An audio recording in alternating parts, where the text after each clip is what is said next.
Hello bankers, welcome to our channel road to bank. तो आज हम देखेंगे कि डिस्क्रिप्टिव टेस्ट को बेस्ट वे में किस तरह से लिखा जाता है, मतलब किस तरह से आप लिख सकते हैं और एक बहुत ही अच्छे मार्क्स ला सकते हैं। तो सबसे पहले हम बात करेंगे ऐसे के बारे में। ऐसे के बारे में और पहली बात, आपका एग्ज़ाम्स कोई एक पर्सन या कोई टीचर चेक नहीं करता, ये आर्टिफिशियल इंटेलिजेंस चेक करती है और साथ ही साथ आपका कंप्यूटर ही चेक करती है। और कंप्यूटर खासकर दो तीन बातें याद रखते हैं, एक ग्रामर, स्पेलिंग और साथ ही साथ एक कीवर्ड्स जो होते हैं ना, कीवर्ड जो जिसके ऐसे के अंदर जो कि लेटेस्ट उसने उसके अंदर अंदर वो आपको कीवर्ड्स ज़रूर लिखने होंगे, जिसकी वजह से आपको एक अच्छे मार्क्स कंप्यूटर प्रोवाइड करेगा। फर्स्ट ऑफ ऑल आपको ऐसे के अंदर ये बातें ज़रूर याद रखनी है। सबसे पहले तो ग्रामेटिकल एरर बिल्कुल नहीं होना चाहिए। दूसरा स्पेलिंग, ठीक है। और तीसरा सिंपल और बहुत ही ज़्यादा सिंपल इंग्लिश लिखने की है। ज़्यादा हैवी इंग्लिश लिखने की कोई ज़रूरत नहीं है। मोस्ट ऑफ द स्टूडेंट यूँ सोचते हैं कि यार ज़्यादा इंग्लिश लिखेंगे तो अच्छे मार्क्स आएंगे, तो आप बिल्कुल गलत हैं। ज़्यादा इंग्लिश लिखने के चक्कर में आपका टाइम वेस्ट जाएगा, सोचने में टाइम वेस्ट जाएगा। इसकी वजह से आप एक सिंपल इंग्लिश लिखेंगे तो वो बहुत बेटर रहेगा। और सबसे पहले आप ये याद रखना कि जो भी पॉइंट आ रहा है उस पर आप मीनिंग ज़रूर लिखें इंट्रोडक्शन के लिए, और साथ ही साथ लास्ट में कंक्लूजन ज़रूर लिखें। आपकी क्या राय है, आपके क्या पॉइंट ऑफ व्यू है, तो जो आप दे सकते हैं इसके अंदर। और सेकंड बात आते हैं अपन लेटर के बारे में। सबसे पहले लेटर,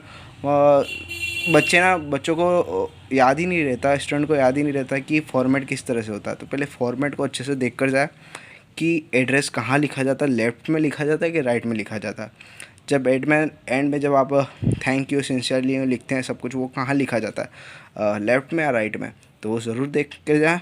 और साथ ही साथ एक पैराग्राफ में आप बिल्कुल क्लियर ना करें, 2 पैराग्राफ तो ज़रूर लिखें। 2 पैराग्राफ 3-4 लाइनें लिख दी, फिर यहाँ से स्टार्ट करें दूसरा पैराग्राफ, और ऐसे 2 या 3 पैराग्राफ लिखेंगे तो बहुत ही अच्छा रहेगा।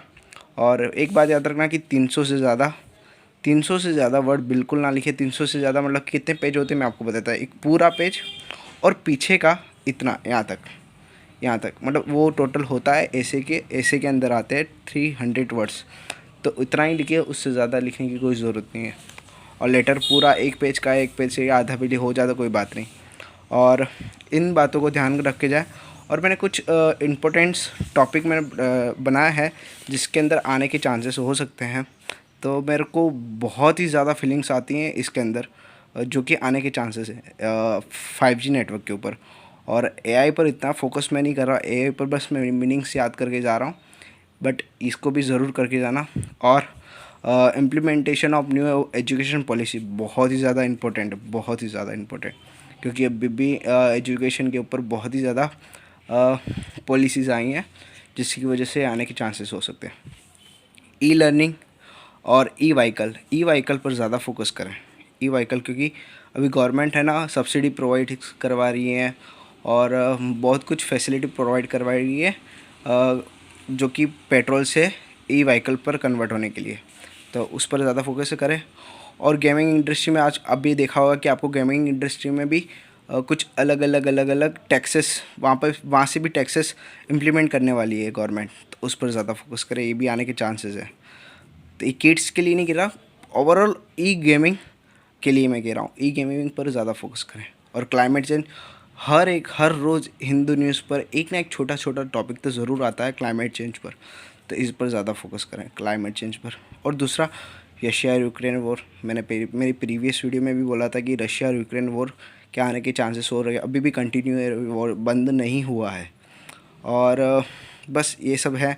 और innovation in digital payment in India, वही ई रूपी वाला ही है कि इनके कॉन्स एंड प्रॉन्स बताइए। आप ये भी लिखना, एडवांटेजेस और डिसएडवांटेजेस ज़रूर लिखना। अगर ये आता है आपको लगता है कि इसमें एडवांटेजेस 5G में कंपेयर करना, इसमें कंपेयर भी कर सकते हो आपको कि 4G से किस तरह से बेटर है, कि अपने इकोनॉमिक को किस तरह से बूस्ट करेगा। इस ऐसे टॉपिक, एक पॉइंट लिख दो, फिर उसके अंदर 2-3 लाइन लिख दो, तो बहुत ही ज़्यादा फ़र्क पड़ेगा। और की पॉइंट ज़रूर याद करके जाना, बेटर रहेगा। आपको याद हो तो अच्छी बात है, नहीं याद हो तो कोई बात नहीं, लिखने की कोई ज़रूरत नहीं, बस आप सिंपल इंग्लिश लिखिए और उस पर ज़्यादा फोकस कीजिए।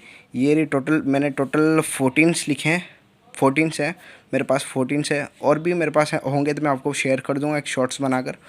तो इन पर ज़्यादा फोकस करें, ठीक है। ये टोटल 14 है। ओवरव्यू ले लें, ज़्यादा नहीं कह रहा कि आप पूरे ही देखकर याद करके जाए पॉइंट्स, सिर्फ ओवरव्यू ले लें। ये सिर्फ सर्च कीजिए आप कि ऐसे ऑन AI इन फ्यूचर, तो ये ज़रूर आ जाएगा, आपके सामने दिख जाएगा। तो गूगल पे सर्च कीजिए। तो ये है टोटल 14 है मेरे पास, आए हैं 14।